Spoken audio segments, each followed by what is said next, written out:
Well, I have been friends with James and Michael Ann since the early 90s when they first moved to Cookeville. And it was my sister who suggested that I needed to start coming to Nashville to classes that James was holding at Belmont Church back in 1991. So believe it or not, for several years, every Monday night I drove 160 miles to come and hear some great teaching and receive impartation, and it just started a relationship that ultimately led to me being the secretary of the board, and we're just good friends. Everything that we do with Encounters is relationally based, and so we try for it not to be as much a project as it is friendships. And so when James and I first talked about the school, it really was a relational base more than a particular gift mix, if that makes sense. And it keeps us from becoming stale and stagnant in that we're good friends. And I've walked with James through some very difficult seasons in his life and sat with him while he was receiving his chemotherapy in the hospital here in Vanderbilt for a season. And if there's anything that we know the kingdom is about, it's about friends. And it's not a theological base, if that makes sense. There's something deeper. And no matter where James went, no matter what he taught or where he was going, I was going to be at his side. And so that's ultimately what led us to my relationship with the Get School. Well, James is unique in his approach. James and Michael Ann, when she was with us, were very unique in that they tended not to want to create a following. They wanted God on the center stage, and they tended to, if there was a side for them to err to, it was to stay out of the way. And from a ministry standpoint, sometimes that even worked to our detriment, but ultimately it's what we're about. We want, the whole name Encounters is about giving people the tools and the resources for them to have an encounter with God, whatever that might look like.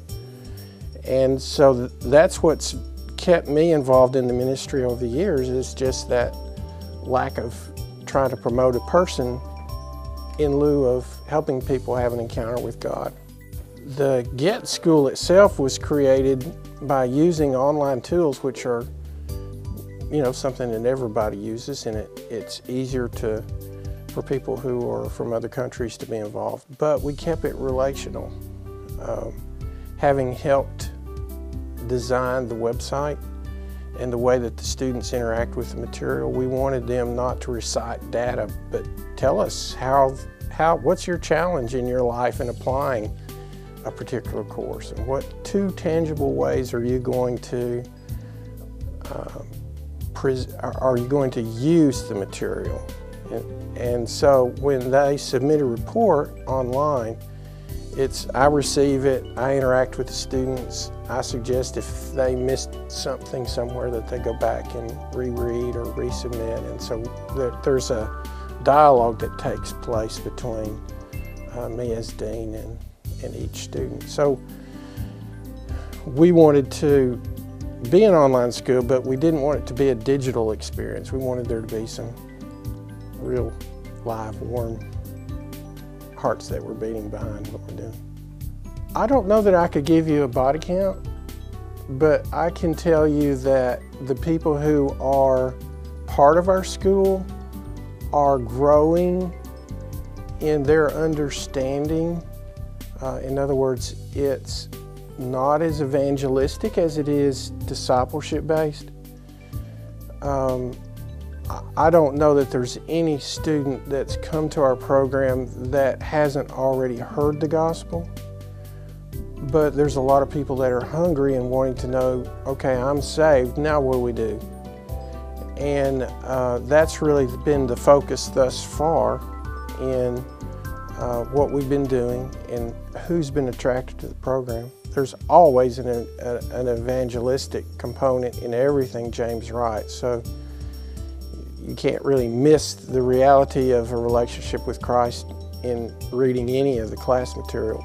But having said that, most of the people who are part of our program are more discipleship related folks versus new converts. Well, once a student is enrolled, officially enrolled in the GET School, we have a website, the encountersgeteschool.com.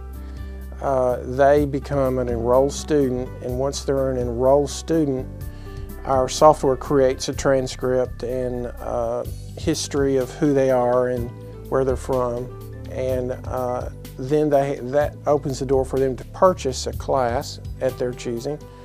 There are 14 classes at present, and there's another 7 coming online in the next year.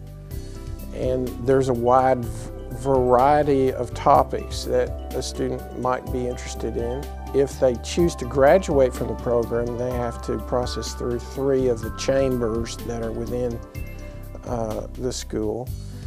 If they just want to take a class, they can do that too. They might be interested in the prophetic or the seer realm or supernatural life or angelic encounters. And there's a book, a workbook, an outside reading source, and there's some MP3s of James' teaching that are all part of that package. So they can work through it as they want to, as their lifestyle allows them to.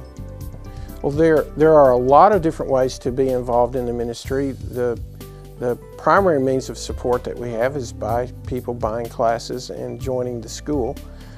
You can donate to Encounters Network on behalf of the school via the website if you're looking for something other than becoming a student. But our program is geared towards, it's not age dependent in the slightest, or gender dependent, or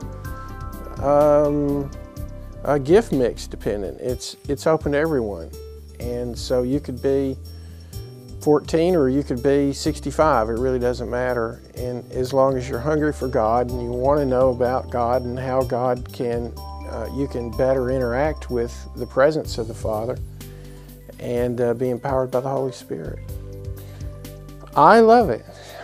I feel called to educate and help people find the tools that they need to have a personal relationship with Christ and to understand the functioning of the Holy Spirit, the relationship that Jesus opened up to the Father, and I am just amazed at how our students from Australia and China seem to always find something new via the tools that they're receiving through the school, and that's just such a great thrill. There's no greater enjoyment than seeing someone find God in some new way. Well, again, I'm a board member, secretary of the board, so I keep up with all the paperwork and interact with the lawyers and the accountants and that whole process. So I have as good a working relationship as Bill and Jim do. Our board is very hands-on. I mean, we're brothers in the Lord and sisters in the Lord, and it's so refreshing to not be clinical or institutional, but just enjoy each other's company. And when we have a board meeting, it's like a family reunion in the way that we interact with each other. And I've been on several boards, and it's dull or can be dull and boring, and you're just processing information, even for good causes. But there's a family. We're truly a family at Encounters, and that's what we try to bring to everyone who wants to be part of it. Is you're not just joining a ministry, you're becoming part of a family. And it's, the book of Job's still in the Bible. Bad things happen to good people sometimes, and we've been there with each other through the thick and the thin of James's wife, Michael Ann's death and his cancer, and you know, we just put one foot in front of the other and we just keep on. And I just am so encouraged to be part of anything like that. If you know of a ministry that we need to know about, please give us a call, 888-641-8606, or take a look at our website, revelationstv.org.